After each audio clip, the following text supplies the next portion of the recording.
Ready for a thrill? I thought there'd be more light on in here, but I guess not. How come there was light in here the last time I recorded in my car? Was it that? I don't remember. Anyway, hi guys. It's Friday night, 3 in the morning, and obviously I'm smoking in my car, taking a little break at work. Um, these overnights are killing me, but I don't have a choice. This is my job, and I need money. And you know, some people might say, "Well, what are you complaining about? Get another job." All these jobs suck. You know what I mean? When you're a low wage earner, it all sucks. And there's actually, a lot of good things about this job. I'm just tired of the overnights. I feel like this is blurry. Or is that just my eyes? I don't know. Everything seems blurry. Let me clean this off a little.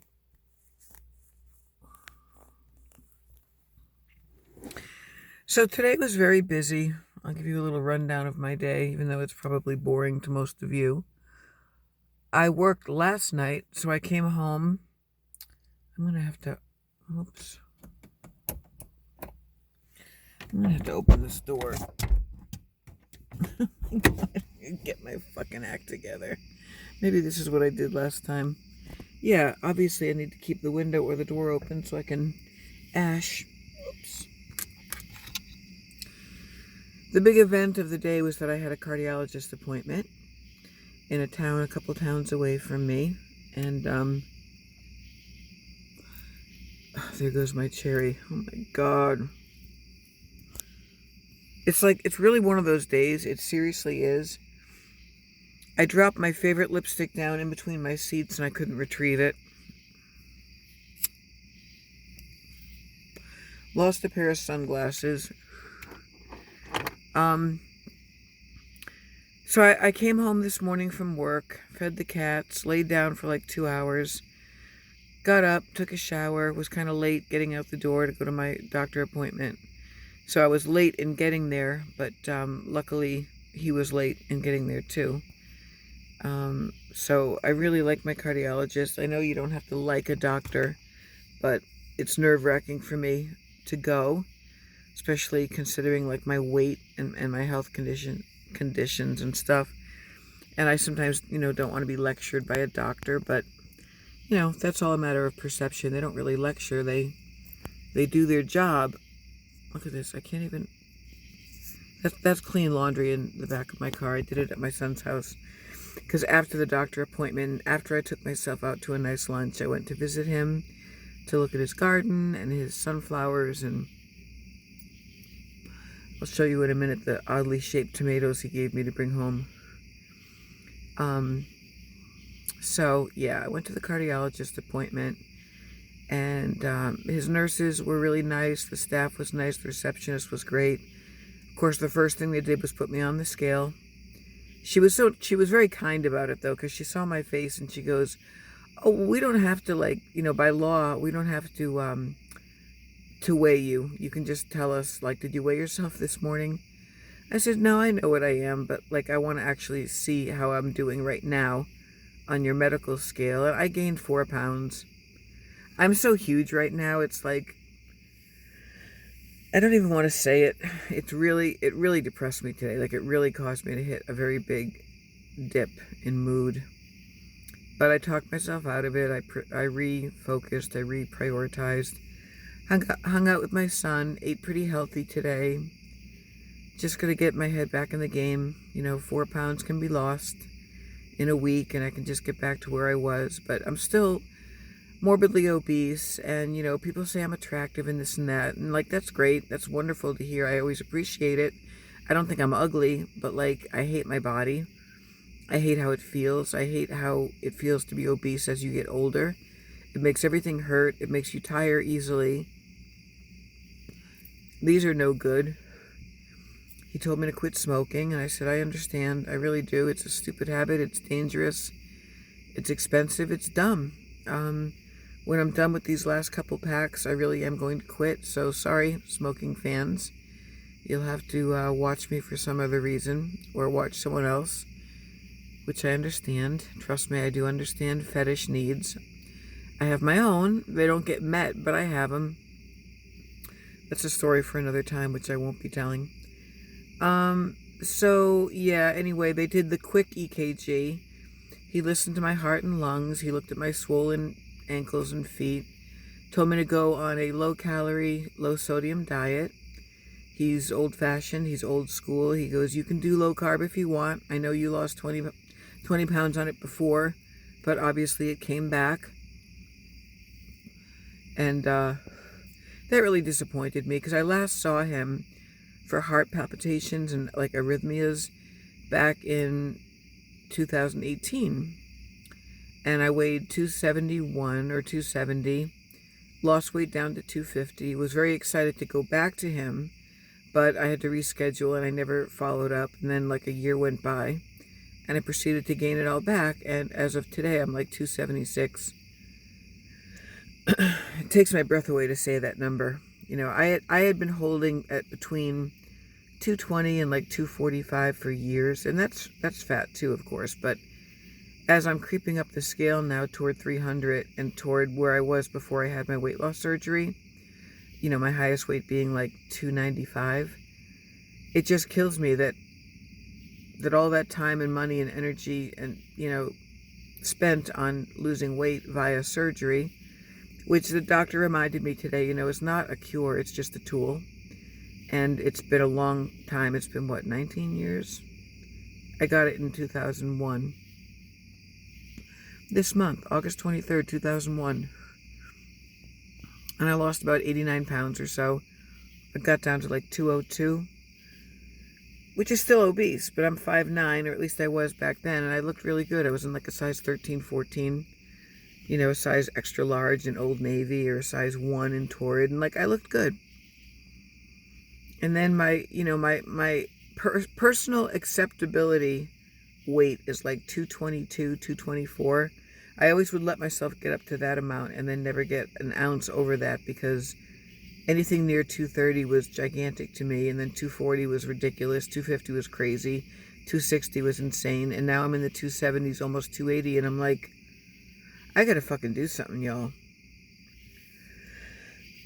So anyway, he told me to go for walks. He told me to quit any sodium. I said, I really don't own a salt shaker. I don't add salt to anything. And he said, that's not enough. You have to look at the sodium content of food. You have to keep on with your water drinking.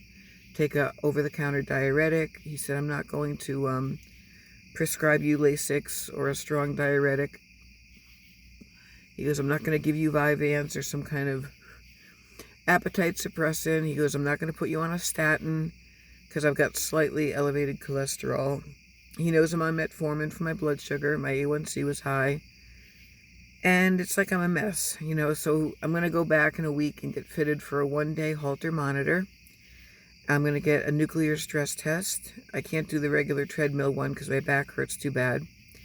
And I'm going to get an echo to see what's going on. As far as my foot and ankle swelling, he just thinks it's, wait a minute, I can't even get a good yawn. You know how you can't get that good, satisfying yawn? I'm so freaking tired. We had another overnight monitor tonight, like an auditor, to make sure nobody was dozing or napping or resting or... And as soon as I got here, I had to actually make food in preparation for tomorrow's staff because they don't know how to cook. So I was happy to do it. I made like a zucchini frittata, like a quiche type of a thing that I use stale bread as like the base for. I'm all over the place in this video, aren't I? I just meant to talk about my day. So yeah, it was a very busy day, but I went to a really nice diner where I got a half of a turkey sandwich and a pickle and like 2 bites of coleslaw, unsweetened iced tea.